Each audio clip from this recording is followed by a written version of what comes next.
दोस्त हम देखते हैं क्वेश्चन नंबर 3।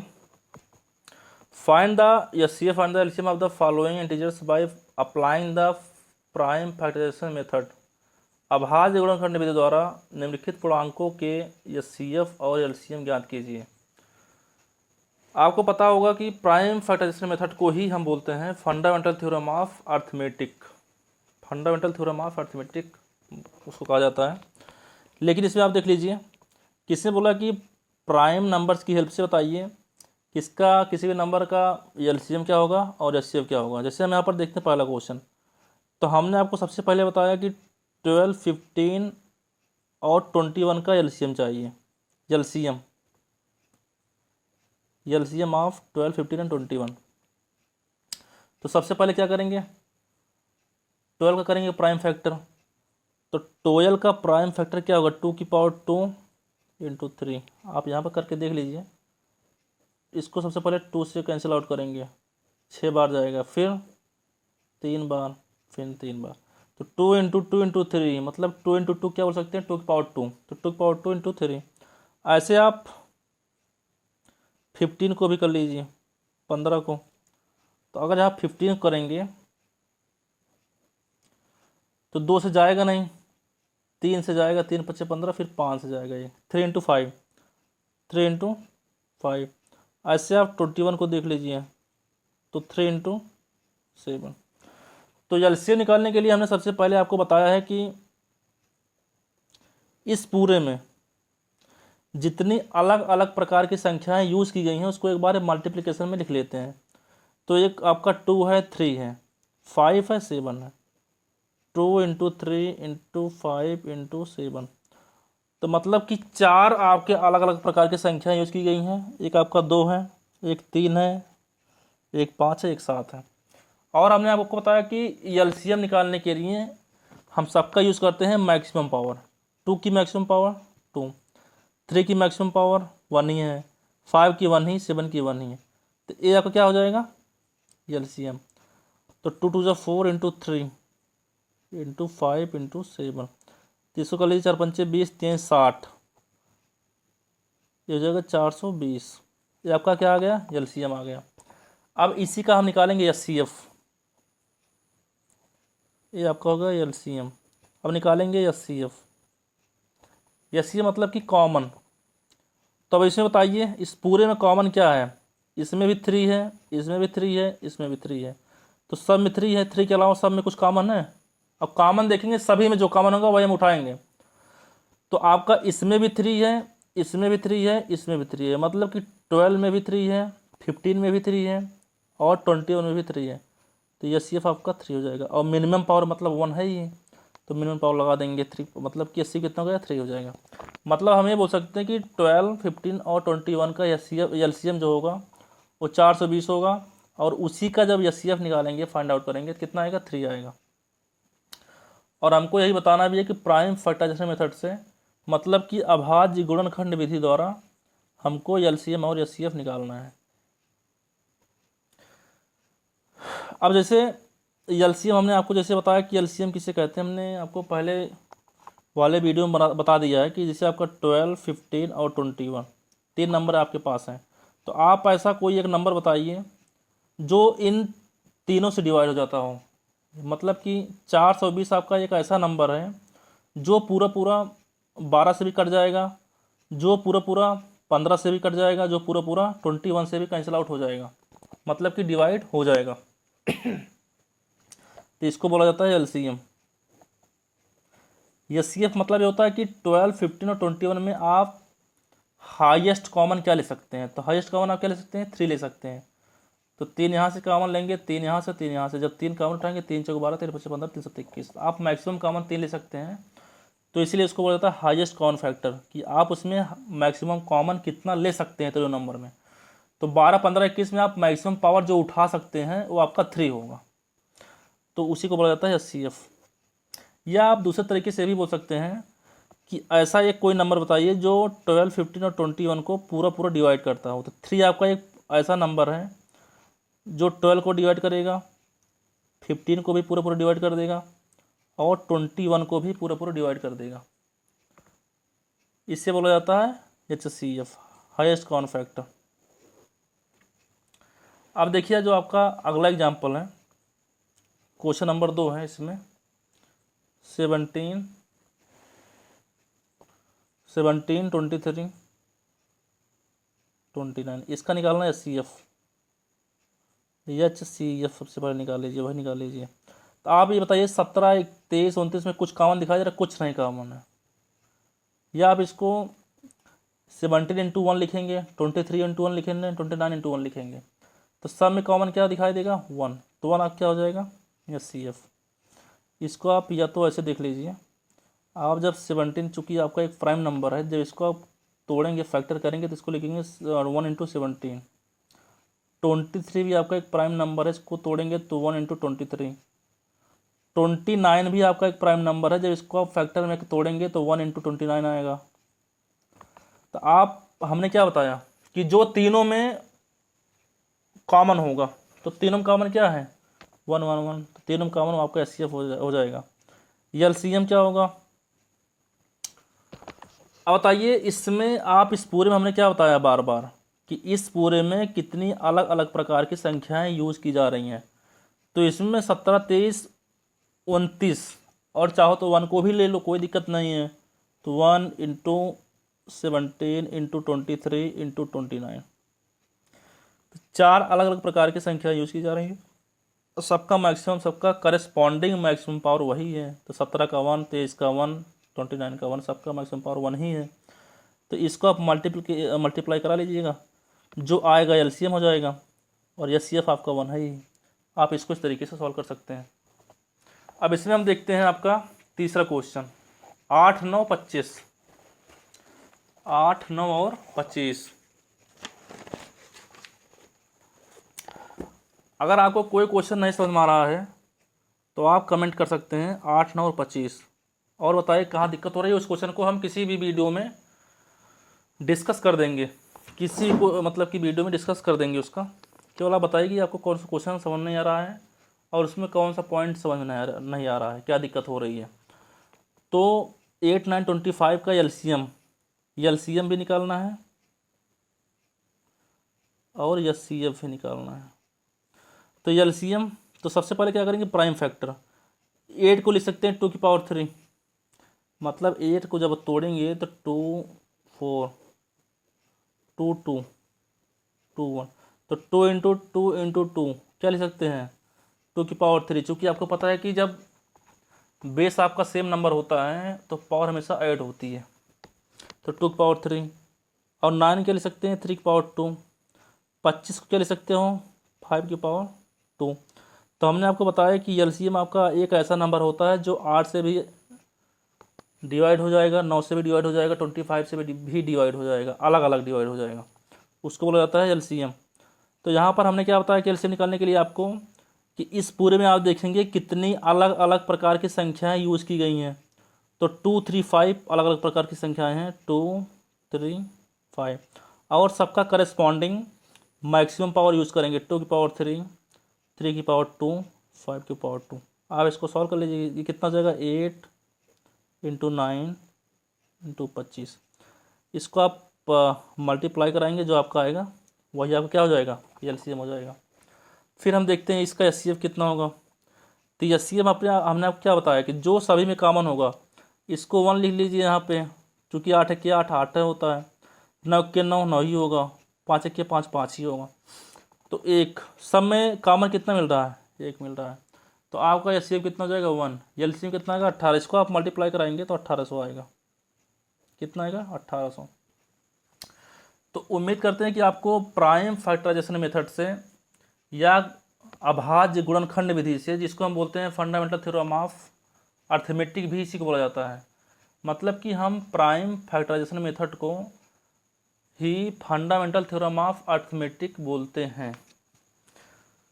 चूँकि ये सभी नंबर्स का क्या है, प्राइम नंबर आपको पता है कि हमने जैसे पहले वीडियो में डिस्कस किया था एक्सरसाइज 1.2 के, कि जो आपका प्राइम नंबर होता है वो सभी नंबर्स का आधार होता है, उसी से सारे के सारे नंबर मिलके बने होते हैं। चाहे आपका कंपोजिट नंबर हो, चाहे आपका इवन नंबर हो, चाहे आपका ऑड नंबर हो, चाहे आपका रेशनल नंबर हो, ये सारे के सारे नंबर प्राइम नंबर से ही मिलकर बने होते हैं। सबका आधार या सबका मूल या सबकी जड़ या सबका कारण प्राइम नंबर ही है, आभाज्य संख्या ही है, इसलिए उसको हम बोलते हैं फंडामेंटल थ्योरम ऑफ अर्थमेटिक, मतलब कि अंकगणित की आधारभूत प्रमेय, इसीलिए इसको बोला जाता है। तो हम इसमें देखते हैं, आपको दो या दो से अधिक नंबर्स का एलसीएम या एचसीएफ निकालना आप एक्सरसाइज 1.1 में भी सीखे थे, लेकिन वहाँ पर तरीका सॉल्व करने का अलग था। आप वहाँ पर यूक्लिड्स डिवीजन लेमा का यूज़ कर रहे थे, यानी इसको बोला जाता है लॉन्ग डिवीजन मेथड, उसका बार बार आप यूज़ करके एल्गोरिदम की सहायता से निकाल रहे थे।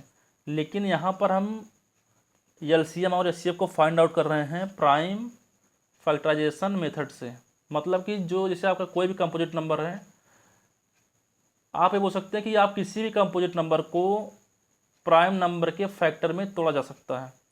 तो उस प्रॉपर्टी का यूज़ करते हुए हम एलसीएम और एचसीएफ फाइंड आउट कर रहे हैं नंबर्स का। अब इसमें आपका क्वेश्चन नंबर 4 है, if HCF of 306 and 657 is 9, मतलब ये हुआ कि 306 और 657 का जो एचसीएफ है, हाईएस्ट कॉमन फैक्टर, वो 9 है। तो इसका आप इसी 306 और 657 का आप एलसीएम बताइए कितना होगा। तो आपको एक फार्मूला पता होगा, फार्मूला क्या है, वो ऑब्जर्वेशन है, रिजल्ट ही है। तो first number into second number is equal to होता है, ये 3 नंबर के लिए नहीं है, ये 3 नंबर के लिए ये ऑब्जर्वेशन सही नहीं होता है, ये केवल और केवल 2 नंबर के लिए सही है। तो first number into second number दोनों का प्रोडक्ट एलसीएम इंटू एचसीएफ के इक्वल होता है। तो 306 इंटू 657, एलसीएम कितना आया था इसका एलसीएम तो निकालना है आपको, लेकिन इसका एचसीएफ गिवन है 9। तो सॉल्व कर लीजिए, यहाँ से देखिए कि 9 से जा रहा कि नहीं जा रहा है, या यहाँ से आप ये लिख सकते हैं कि एलसीएम इज इक्वल टू, इसको आप सॉल्व करेंगे 306 इंटू 657 अपॉन 9। तो 306 आपका 9 से पूरी तरह से डिविजिबल है, जो कि 9 306 का मल्टीपल है, फैक्टर है। तो जो फैक्टर है वही आपका डिवाइजर भी होता है। तो 9 3 27, इसको आप करेंगे 9 से, तो 9 3 27, 9 चौक 36, तो इसका एलसीएम आपका आएगा 34 इंटू 657। जब इसका आप मल्टीप्लिकेशन कराएंगे तो आपका आएगा 22 33, इसको कर लीजिएगा, कोई दिक्कत नहीं, 22 33 8। ये आपके लिए होमवर्क रहेगा कि मल्टीप्लिकेशन या कहीं पर जोड़ना घटाना हो, आपका कहीं पर एडिशन सब्ट्रैक्शन मल्टीप्लिकेशन या डिवाइड करना हो, तो आप उसको कर लीजिएगा, उसमें आपको कोई दिक्कत नहीं होनी चाहिए। फिर इसमें आपका क्वेश्चन नंबर 5 है, इसमें क्वेश्चन नंबर 5 है,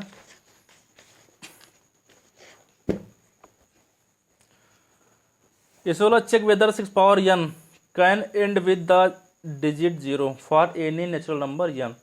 जांच कीजिए कि क्या किसी प्राकृतिक संख्या n के लिए, किसी भी पर, कोई भी आप n की वैल्यू कुछ भी ले सकते हैं, संख्या 6 पावर n अंक 0 पर समाप्त हो सकती है। इसका मतलब सीधे सीधे मैं क्वेश्चन को आपको समझाना चाह रहा हूँ। क्वेश्चन में आपको यही बोल रहा है कि कोई भी नंबर ऐसा जो 6 पावर n की फॉर्म में हो और वो नंबर 0 पर समाप्त हो रहा हो। जैसे आपका 210 हम अगर जहाँ बोल रहे हैं, तो 210 आपका क्या है, इसकी एंडिंग जो है किससे हो रही है, इसका या बोल सकते हैं यूनिट डिजिट क्या है, 0। जैसे आपका 330, इसका यूनिट डिजिट क्या है, 0।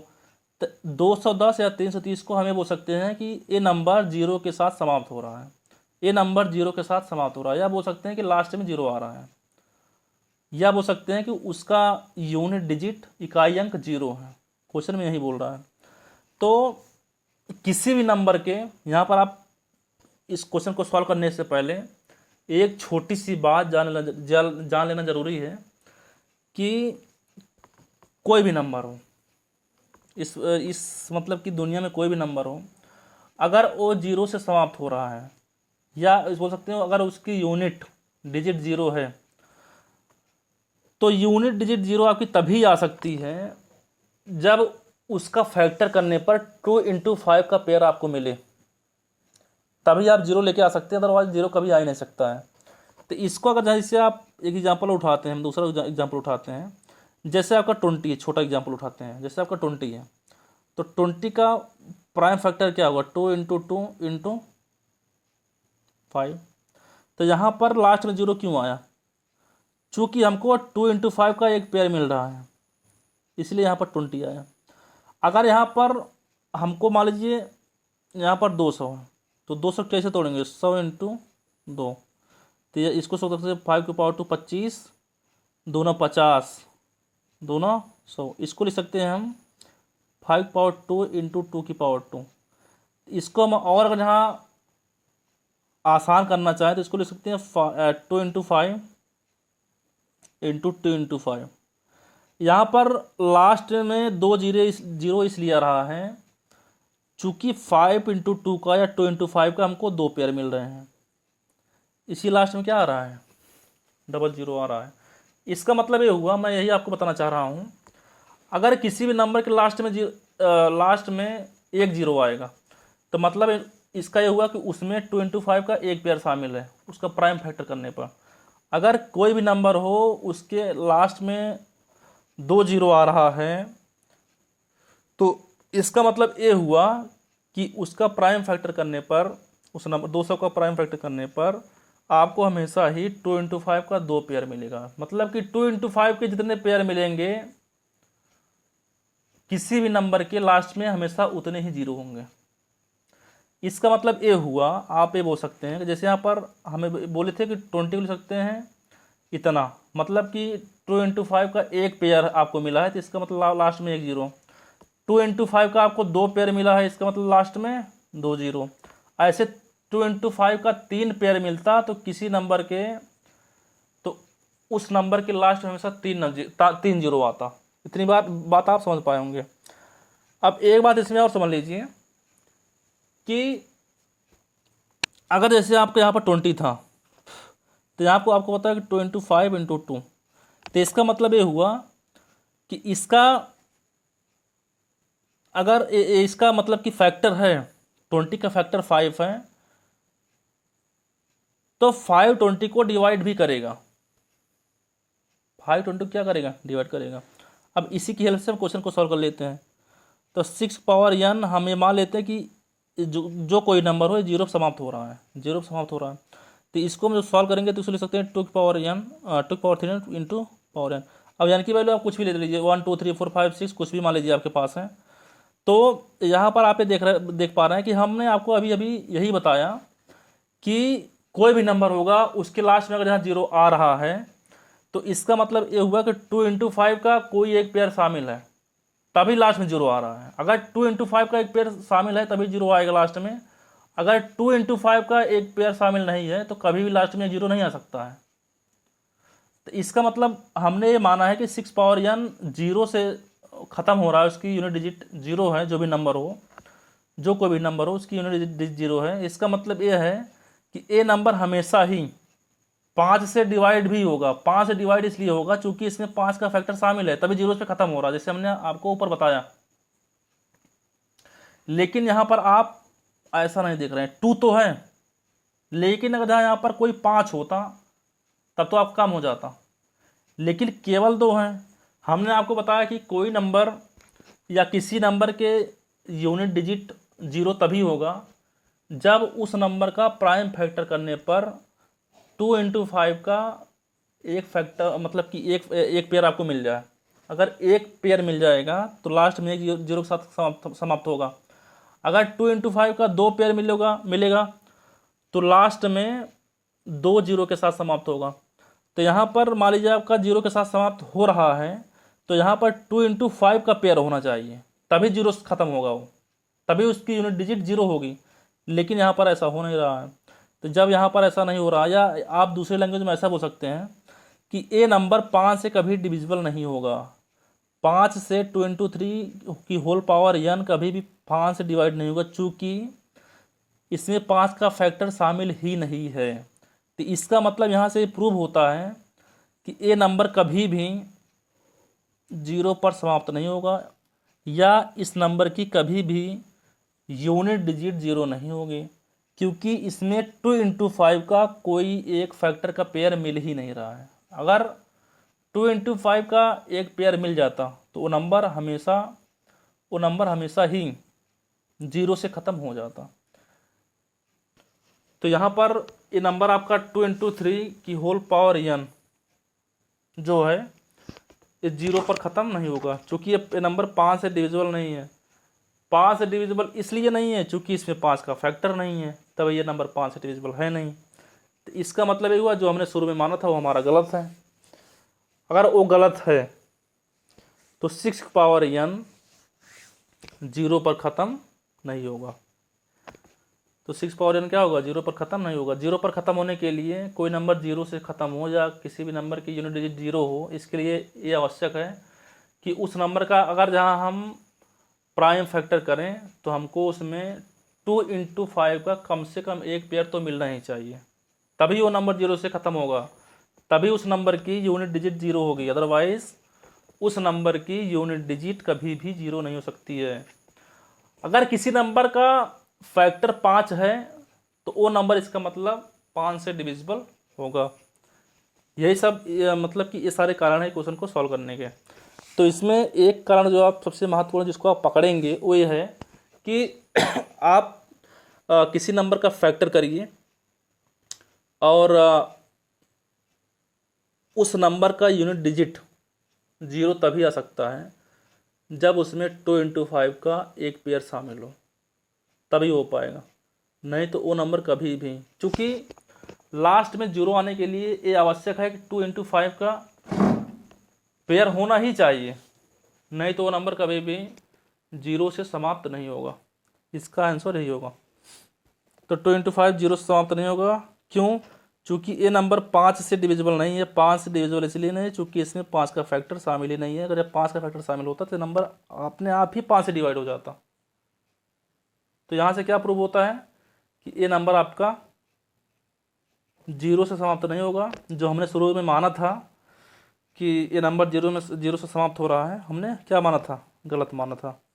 ये आपका था क्वेश्चन नंबर कौन सा, क्वेश्चन नंबर 5। अब हम इसी में देख लेते हैं क्वेश्चन नंबर 6, चूँकि आपका एक ही क्वेश्चन बच रहा है। तो क्वेश्चन नंबर 6 को हमने लिखा नहीं चूँकि इसकी लैंग्वेज बड़ी थी। तो आपके पास बुक होगी ही, आप उसमें देख लीजिए क्वेश्चन नंबर 6 क्या है। नहीं क्वेश्चन नंबर 6 आपका ये तो छोटा, ये देख लेते हैं। इसमें बोला है एक्सप्लेन। क्वेश्चन नंबर 7 आपका थोड़ा लैंग्वेज वाला है, उसको आप देख लीजिएगा, लिखेंगे नहीं उसको। एक्सप्लेन आप उसको बुक्स में देख लीजिएगा। Explain why 7 × 11 × 13 + 4 and 7 × 6 × 5 × 4 × 3 × 1 + 5। 5 are composite. हमने आपको बताया था कंपोजिट नंबर किसे कहते हैं। कंपोजिट नंबर आपका वही होता है जिसके 2 से अधिक फैक्टर हों या 2 से अधिक डिवाइजर हों। फैक्टर और डिवाइजर एक ही है। तो यहाँ पर आप इसको सॉल्व करेंगे तो हमने आपको बताया था कि 7 × 11 × 13 ये कितना होता है। 7 × 11 × 13 हमने आपको बताया था, इसको रट लीजिए, क्या होता है 1001 और +4 इसमें जोड़ेंगे तो आपका आ जाएगा 1005। 1005 इसमें तो 13 जोड़ना है। इसमें कितना ऐड करना है 13, इसमें ऐड करना है 13, 5 नहीं ऐड करना है, 13 ऐड करना है। तो 13 जब ऐड करेंगे कितना हो जाएगा 1014, कितना हो जाएगा 1014। अब जो आपका 1014 इसका फैक्टर करिए। जब इसका आप 1014 का फैक्टर करेंगे तो 2 से नंबर डिवाइड हो जाएगा, 2 × 5 = 10, 2 × 7 = 14। फिर ये नंबर 3 से भी चला जाएगा, 3 × 6 = 18, 3 × 9 = 27। फिर नंबर जाएगा 13 से, फिर किससे जाएगा 13 से।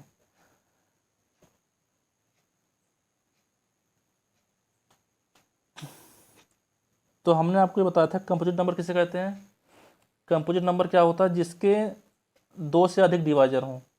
एक तो 1 डिवाइजर हो गया, एक तो 2 हो गया, एक आपका डिवाइजर 3 हो गया, एक डिवाइजर आपका 13 हो गया, एक डिवाइजर ये खुद हो गया। तो इससे कितने डिवाइजर हो गए, 2 से अधिक डिवाइजर हैं। ऐसा कोई भी नंबर जिसके 2 से अधिक डिवाइजर होते हैं वो आपका कंपोजिट नंबर होता है।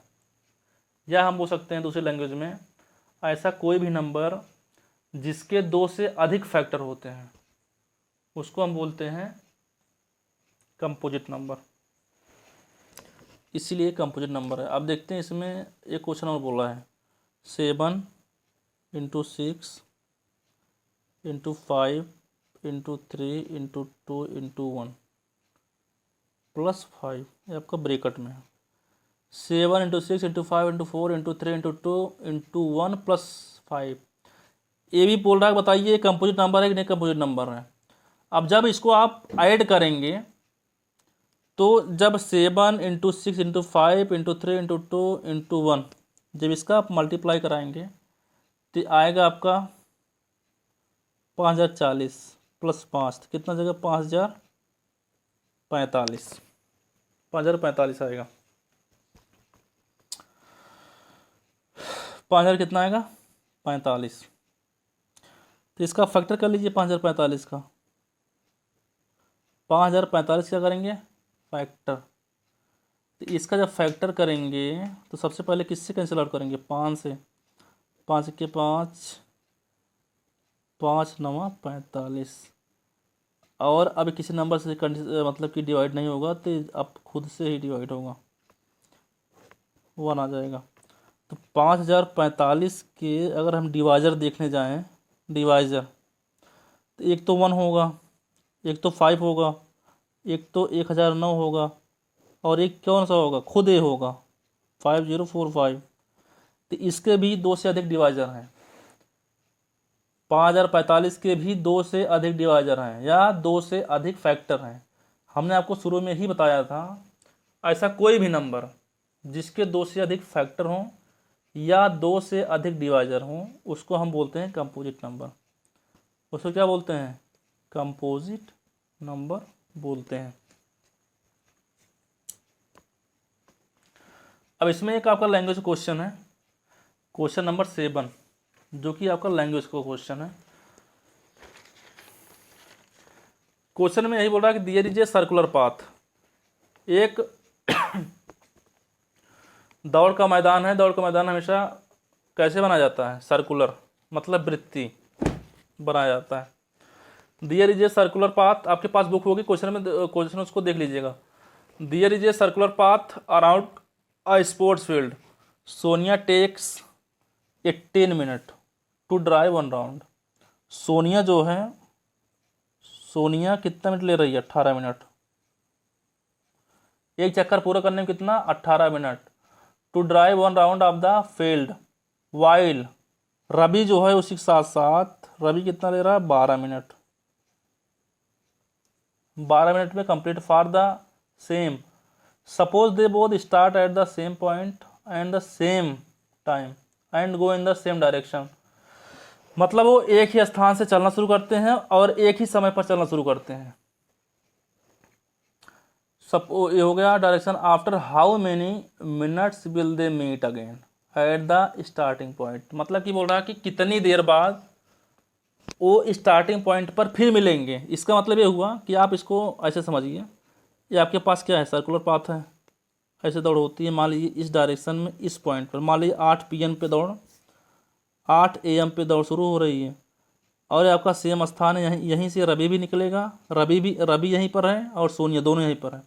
मान लो दौड़ना शुरू करते हैं तो ये बोल रहा कि कितने चक्कर बाद या कितनी देर बाद ऐसा समय आएगा जब रवि और सोनिया फिर से इसी स्थान पर होंगे जहाँ से चले थे उसी पर फिर कितनी देर बाद उसी स्थान पर पहुँच जाएंगे, फिर घूम के मतलब कि साथ साथ मिल जाएंगे। अब देखिए यहाँ पर बोल रहा है कि रवि इसी एक चक्कर को 12 मिनट लगाएगा, सोनिया उसी एक चक्कर को 18 मिनट लगा रही है। इसका मतलब क्या हुआ, अगर हम स्पीड में बात करें तो स्पीड में होगा कि अगर रवि इसका एक चक्कर 12 मिनट में लगा रहा है और सोनिया इसका एक चक्कर 18 मिनट लगा रही है, इसका मतलब ये हुआ कि रवि की स्पीड ज़्यादा है और सोनिया की स्पीड कम है।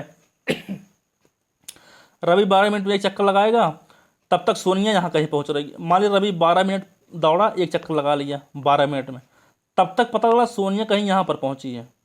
फिर रवि यहाँ आएगा, फिर यहाँ कहीं पहुँचा, पता लगा सोनिया यहाँ पहुँची है, पता लगा सोनिया यहाँ पहुँची। फिर सोनिया यहाँ से दौड़ते दौड़ते दौड़ते दौड़ते 18 मिनट यहाँ पहुँची, फिर रवि एक चक्कर लगा दिया, 18 मिनट यहाँ पहुँच गया। तो लगभग यहाँ पर देख पा रहे हैं, अगर हम ऐसा समझना चाहें कि 12 मिनट रवि ले रहा है एक चक्कर पूरा करने में, तो उसी जब साथ साथ दोनों दौड़ना एक ही डायरेक्शन में शुरू करेंगे सेम टाइम और सेम पॉइंट से, मान लीजिए 12 मिनट में रवि यहाँ से चलना शुरू करके फिर आके यहीं पहुँच गया, तब तक सोनिया यहाँ कहीं पहुँची होगी। फिर अगला चक्कर रवि यहाँ पूरा करेगा, फिर 12 मिनट में यहाँ फिर आके पहुँच जाएगा, 24 मिनट हो गया। फिर सोनिया ऐसे आते आते यहाँ कहीं पहुँची होगी, चूँकि उसकी स्पीड कम है, रवि की स्पीड ज़्यादा है। फिर अगले चक्कर में रवि जो है एक चक्कर लगाया 12 मिनट में, कितने हो गए, 3 चक्कर लगा लिए 36 मिनट में। तो पता लगा यहाँ से चल के सोनिया 18 मिनट में यहाँ आराम से पहुँच जाएगी। तो मतलब 3 चक्कर लगाने के बाद या 3 चक्कर कंप्लीट करने पर या तीसरा चक्कर जैसे कंप्लीट होगा, तीनों फिर से उसी जिस पॉइंट से दौड़ना शुरू किए थे उसी पॉइंट पर फिर आके पहुंच चुके हैं। अब ये रवि की बात की जाए तो रवि 3 चक्कर लगाया है 36 मिनट में,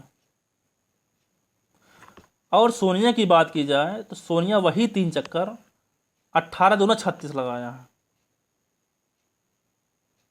36 मिनट में।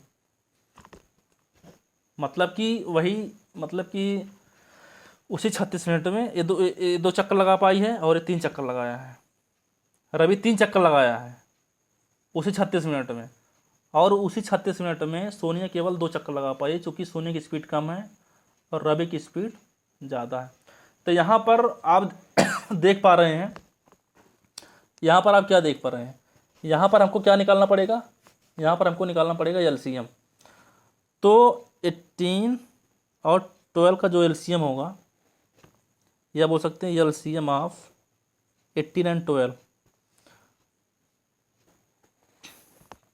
तो सबसे पहले इसका करिए 12 का प्राइम फैक्टराइजेशन मेथड करिए, प्राइम फैक्टर करिए 2 से 6, प्राइम नंबर में इसका फैक्टर करिए प्राइम नंबर में, फिर 2 से 3, फिर 3 से 1, तो 2 की पावर 2 इंटू 3, फिर 18 को करिए,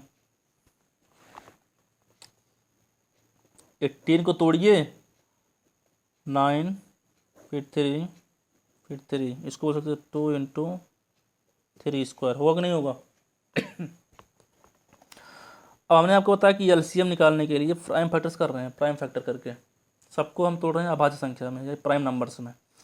तो हमने आपको बताया था कि इसमें बताइए कितनी अलग अलग प्रकार की संख्या यूज़ की गई हैं, तो 2, 3, केवल 2 प्रकार की संख्या यूज़ की गई है, 2 और 3। अब 2 का मैक्सिमम पावर हमेशा एलसीएम यूज़ करते हैं मैक्सिमम पावर। 2 की मैक्सिमम पावर क्या है 2, और 3 की मैक्सिमम पावर क्या है 2। तो कितना हो गया 4 इंटू 9 इज इक्वल टू कितना हो गया 36 मिनट। तो यहाँ हम ये बोल सकते हैं कि 8 बजकर, चूँकि 8 बजे दोनों लोग दौड़ना शुरू किए थे, तो 8 बजकर 36 मिनट, 8 बजकर 36 मिनट पर दोनों जहाँ से दौड़ना शुरू किए थे फिर वहीं सेम जगह आ जाएंगे। ये तो क्वेश्चन का आंसर यही था। तो आपका इस तरीके से सफलतापूर्वक एक्सरसाइज 1.1 1.2 ख़त्म कर दिया गया है। अब कल जो है हम ख़त्म कर देंगे, 4-5 क्वेश्चन है उसमें एक्सरसाइज 1.3 में, और फिर उसके अगले दिन 1.4 ख़त्म कर लिया जाएगा। इस तरीके से आपकी जो रियल नंबर का टॉपिक है, वास्तविक संख्याएं, ये टॉपिक समाप्त हो जाएगा।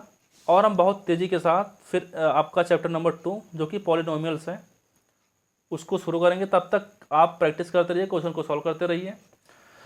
और जैसे ही हम एनसीईआरटी आपका सिलेबस इसे ख़त्म कर लेंगे सारे चैप्टर्स, तो हम शुरू कर देंगे आर.डी. शर्मा और आर.एस. अग्रवाल को सॉल्व करना।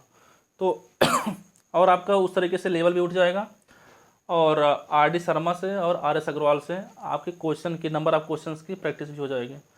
तो इस तरीके से आप नोट प्रॉपर तरीके से बनाते रहिए और उस चीज़ को बार बार समझते रहिए कि कोई चीज़ क्यों हो रही है। हर क्वेश्चन आप समझते रहिए और जो आपको क्वेश्चन समझ में नहीं आ रहा है तो उसको आप कमेंट बॉक्स में लिखिए और कमेंट करिए कि फला क्वेश्चन हमको नहीं आ रहा है, तो हम उसको अगले वीडियो में फिर से बता देंगे। तब तक के लिए